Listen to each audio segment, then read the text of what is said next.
Assalamualaikum warahmatullahi wabarakatuh. Perkenalkan, nama saya Muhammad Faris Sakwil dari kelompok B10 dengan NIM G00240888.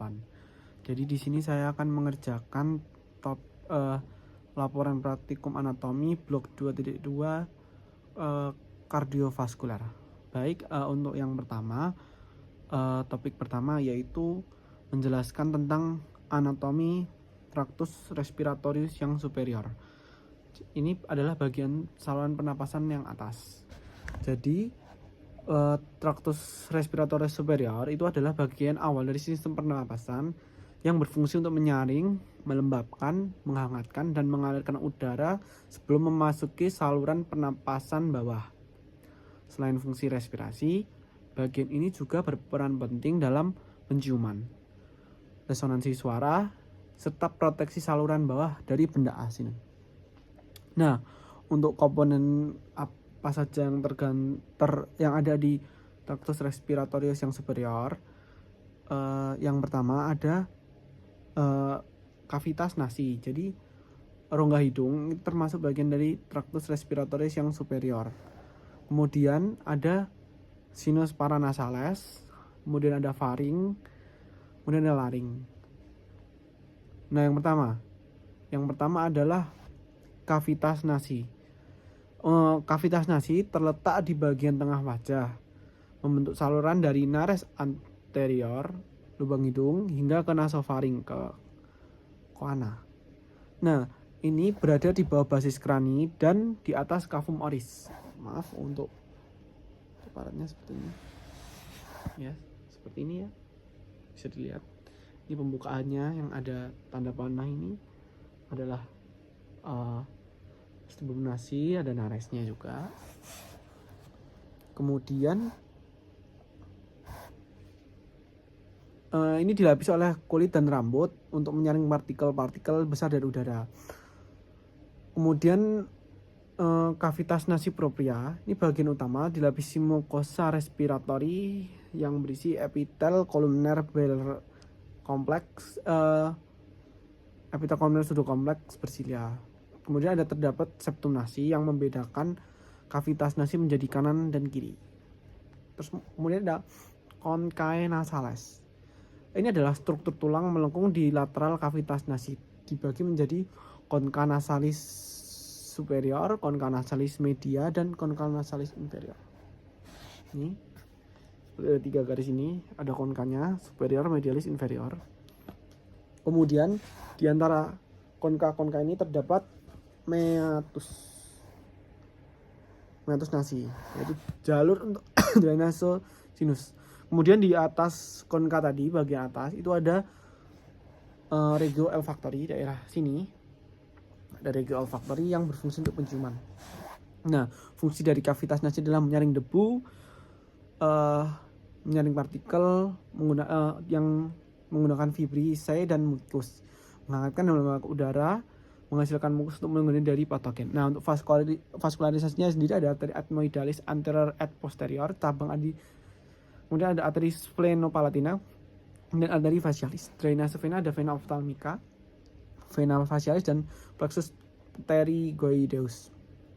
Inervasinya ada dari yang sensorik ada nervus trigeminus, dan untuk sensoriknya ada olfactorius. Kemudian ada sinus paranasales. Nah, sinus paranasales sendiri adalah ruang berisi udara di dalam tulang-tulang tengkorak yang berhubungan dengan kavitas nasi. Sebentar. Nih. Ada ruang-ruangannya di sini. Oke.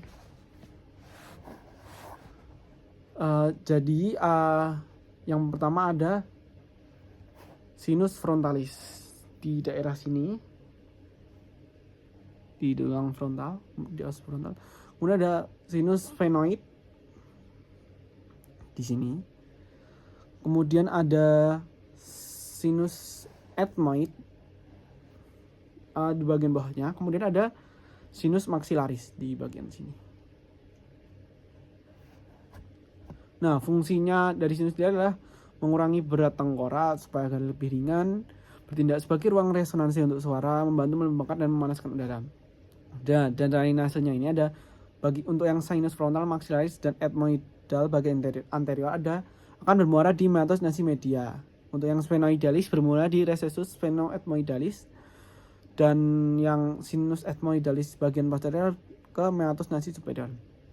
Vaskularis dan inervasinya sama seperti kavitas nasi, disyarafi oleh nervus trigeminus. Kemudian ada faring. Ini faring sendiri dibagi menjadi 3, nasofaring bagian nasi, orofaring dari oro ke faring, kemudian faringolaring, berarti faring dengan laring. Nah, untuk yang nasofaring sendiri itu bagian paling atas di belakang kavitas nasi. Terdapat ostium tuba auditiva yang menghubungkan ke arah telinga. Kemudian ada tonsil faringea adenoid terhadap di atap nasofaring. Kemudian ada orofaring. Ini adalah bagian tengah di belakang kavitas oris. Dibatasi superior oleh palatum mole inferior sampai ujung epiglotis. Terdapat tonsil palatina di dinding lateral. Kemudian ada laryngofaring. Ini bagian paling bawah dari faring, dari epiglotis ke esofagus, terletak di belakang laring, dan kemudian untuk fungsinya ini adalah jalur bersama untuk udara dan makanan. Fungsinya ada imunologi seperti tonsil dalam cincin Voltaire. Vaskularisnya dari pharyngealis ascendens, palatina ascendens, dan tonsillaris. Untuk drainase venanya ada di plexus venosus pharyngeus. Untuk inervasinya ada plexus pharyngeus, kemudian jadi nervus glossopharyngeus dan nervus vagus. Kemudian ada laring.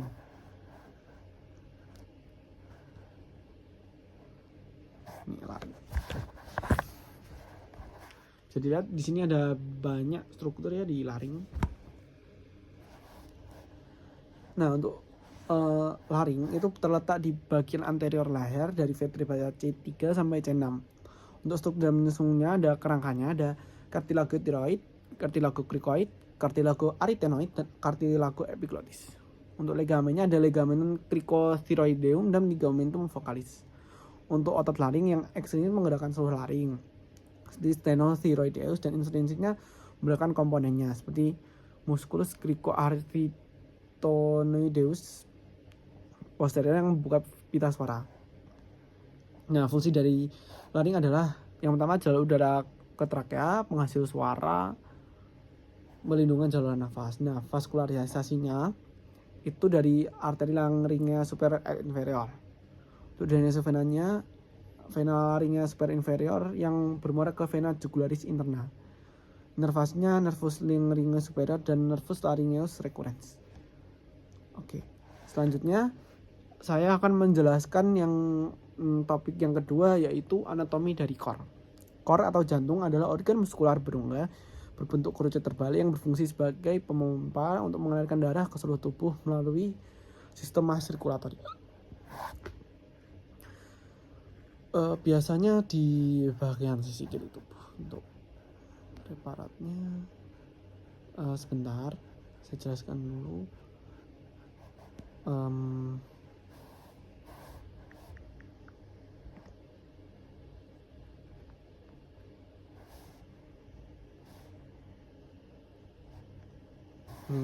Mohon maaf agak sedikit buram.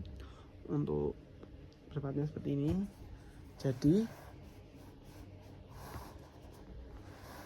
letak skeletopisnya itu di belakang sternum dan cartilago costa 2 sampai 6. Bagian bawah berhubungan dengan diafragma.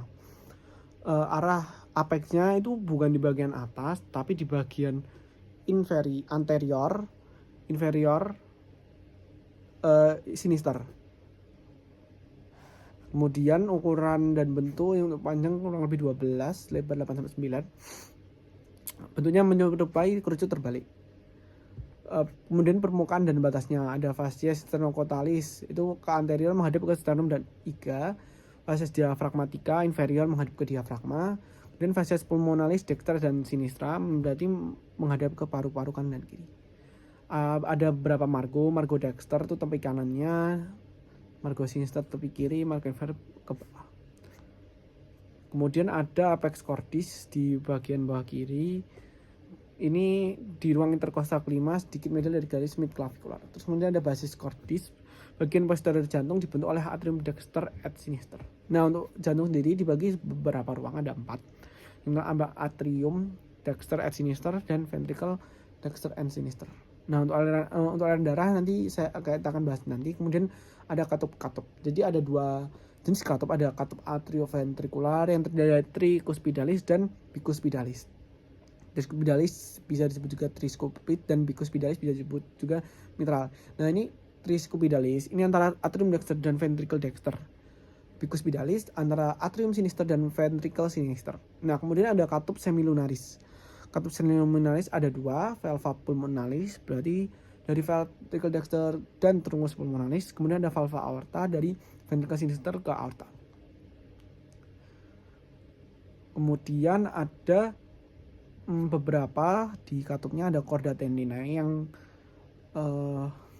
menarik katupnya. Kemudian ada musculi papillaris yang menarik jangkarnya seperti itu.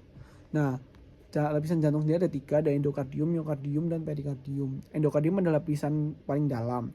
Myokardium adalah lapisan untuk otot jantung paling tebal di ventricle kiri karena membuat seluruh tubuh. Kemudian ada perikardium. Perikardium ada yang fibrosum yang keras, tidak elastis. Kemudian ada serosum, tetapi dibagi menjadi 2 aja, ada yang parietalis dan visceralis yang berhadapan langsung dengan jantung. Di antara 2 lamina itu ada kavitas perikardialis yang berisi liquor perikardi. Untuk vaskularisasi jantung ada arterinya, ada arteri koronaria dextra memberi ke cabang ke nodus SA dan nodus AV. Ramus marginalis dexter dan ramus intraverticularis posterior. Arteri koronaria sinistra menjadi ramus interventricularis anterior LAD dan ramus circumflex. Untuk venanya ada sinus coronarius yang menghubungkan darah vena dari jantung. Nah, untuk sistem konduksi jantung sendiri itu ada SA node yang akan diarahkan ke IV node, kemudian ke bundle of His, kemudian ke corolla dexter et sinister, kemudian ke serabut Purkinje yaitu sistem konduksi jantung. Kemudian untuk inervasi jantung sendiri ini adalah nggak ada, jadi adanya yang simpatis atau parasimpatis yang meningkatkan atau menurunkan kerja jantung saja. Untuk sirkulasi besar dan kecil, untuk yang sirkulasi pulmonalis itu dari ventricle kanan ke arteri pulmonalis, paru-paru, vena pulmonalis ke atrium kiri. Kemudian untuk yang sistemik itu ke ventricle kiri, dari ventricle kiri ke aorta, seluruh tubuh ke vena kanan, kemudian ke atrium kanan. Nah, kemudian ada yang namanya rangka jantung. Untuk rangka jantung sendiri adalah kerangka dari jaringan ikat yang memberi dukungan pada jantung biar bisa membenarkan. Rangka ini tempat melekatnya katup. Jadi ini ada anuli fibrosi yaitu cincin yang mengelilingi katup, kemudian ada trigonum fibrosum yaitu jaringan ikat yang menghubungi antar anulus fibrosum, kemudian ada septum membranacum yang bagian atas dari septum interventricular yang terbuat dari jaringan ikat, dan fungsi rangka jantung adalah dukungan struktural, kemudian pemisahan darah kan ada katupnya dan menjaga bentuk jantung. Oke, sekian untuk core. Selanjutnya saya akan menjelaskan untuk topik praktikum ketiga yaitu anatomi tractus respiratoris inferior. Jadi yang pertama ada trakea.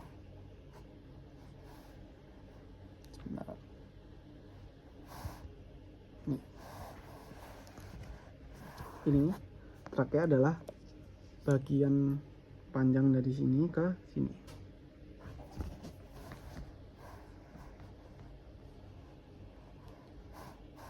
Untuk letak skala topiknya dari vertebra C6 dan berakhir di vertebra T4 sampai atau T5. Kemudian setelah percabangan trakea itu ada bifurcatio yang kalau dari dalam tuh ada karinanya. Pembagiannya ada yang pars cervicalis yang leher dan pars thoracalis di rongga dada. Trakea sendiri oleh tersusun kartilago hyalin berbentuk C dan bagian posteriornya terdapat musculus trachealis. Di sini ada antara ada glandula tiroid, vena jugularis anterior dan arcus aorta. Kemudian posterior ada esophagus dan lateralnya adalah nervus laryngeus recurrens sincere et dexter. Vaskularisinya ada arteri tiroid inferior dan arteri bronchialis, drainase vena, vena tiroid inferior, nervasi, nervus vagus, nervus laryngeus. Kemudian ada bronchus dari trakea bercabang menjadi 2. Yang pertama itu ada kita jelaskan dulu zona-zonanya. Ada yang zona konduksi dari bronkus sampai bronkus terminalis. Kemudian ada zona respiratori dari bronkus terminalis sampai alveolus. Kemudian ada kartilagonya, semakin bronkus besar memiliki kartilago, semakin kecil semakin tidak ada. Kemudian ada bronkus primarius, dari bronkus tadi dari trakea menjadi bronkus primarius, yaitu ada dexter dan sinister. Kemudian bronkus sekundaris dari percabangan dari primarius, dan tertius percabangan dari sekundarius. Kemudian dari tertius ke respiratoris hingga ke alveolus. Kemudian ada pulmo atau paru-paru sendiri. Ini saya tunjukkan dulu seperti ini. Oke, bisa dilihat. Nah, untuk bagian umumnya basisnya di bagian bawah permukaan inferior berbentuk cekung berbentuk diafragma, ujung apexnya ujung atas menonjol melewati apertura thoracis superior. Fasesnya ada facies costalis, mediastinis, dan diafragmatica. Margonya ada anterior, posterior, dan inferior. Kemudian ada pulmodexter, memiliki 3 lobus, lobus superior, medius, dan inferior. Ada visura obliqua dan visura horizontalis. Kemudian untuk pulmosinister ada 2 lobus, superior dan inferior. Kemudian ada visuranya, hanya ada visura obliqua saja. Tapi ada lingulannya juga. Ini adalah struktur khas di lobus superior kiri menyerupai lobus medius kanan. Jadi menjadi 2 segmen, lingula superior dan lingula inferior. Kemudian ada radix pulmonis dan hilum pulmonalis. Hilum pulmonalis ada area di permukaan mediastinal paru-paru, tempat keluar masuk struktur seperti bronkus, arteri, dan vena. Kemudian radix pulmonalis adalah kumpulan struktur yang melewati hilum. So, yang melewati radix dan hilum diantaranya ada bronkus, arteri pulmonalis, vena pulmonalis superior inferior, arteri dan vena bronchialis, plexus saraf pulmonaris. Kemudian mungkin itu saja, sekian dari saya untuk ketiga lapak saya. Biasa salah kata saya mohon maaf dan terima kasih.